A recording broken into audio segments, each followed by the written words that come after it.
देखिए question number 7 है, मान लीजिए 2 केजी चीनी में 9 गुणा 10 की घात 6 क्रिस्टल है, तो निम्नलिखित चीनी में कितने चीनी के क्रिस्टल होंगे। पहला क्वेश्चन है, इसमें दो क्वेश्चन है कि 5 केजी में कितने होंगे और 1.2 केजी में कितने होंगे। सबसे पहले जो चीज दे रखी है उसको लिखेंगे, दिया है अपने पास क्या दे रखी है, एक तो दे रखा है चीनी की मात्रा, एक तो दे रखा है चीनी की मात्रा कितनी है 2 केजी, और दूसरी चीज दे रखी है क्रिस्टल यानी क्रिस्टल की मात्रा, क्रिस्टल की संख्या लिख लो, मात्रा लिख लो।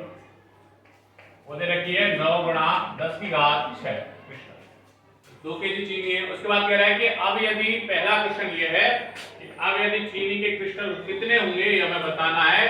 चीनी की मात्रा करते हैं 5 केजी और क्रिस्टल हमसे पूछा है कि क्रिस्टल कितने। तो पहले क्वेश्चन में सॉल्व क्या करेंगे, चीनी की मात्रा को 1 को मान लो x और दूसरी चीज क्रिस्टल की संख्या को मान लो y।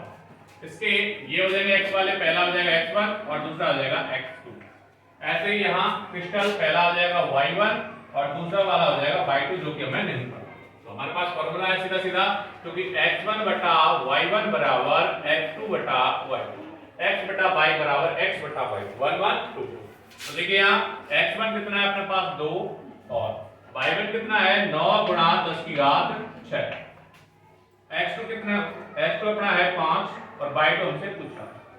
y2 निकालेंगे तो देखिए अंश बटा बीच में बराबर का चिन्ह है, तो इसका गुणा इससे और इसका गुणा इससे, यानी 2 का गुणा से होगा y2 से और 5 का गुणा होगा 9 गुणा 10 की घात 6। ये गुणा कर लेंगे 9 × 45 गुणा 10 की घात 6, और यह y2 निकालोगे 2 गुणा में तो चला जाएगा भाग में। जैसे हम 2 का भाग देंगे 45 में तो 22.5 आता है, 22.5 गुणा 10 की घात 6 क्रिस्टल आ जाएगा, यानी y2 की जो वैल्यू आ जाएगी अपने पास 22.5 गुणा 10 की घात 6, ये इसके क्रिस्टलों की संख्या आ जाएगी। इसका दूसरा भी इसी प्रकार कर सकते हैं, इसका दूसरा, लेकिन दूसरे के लिए हमें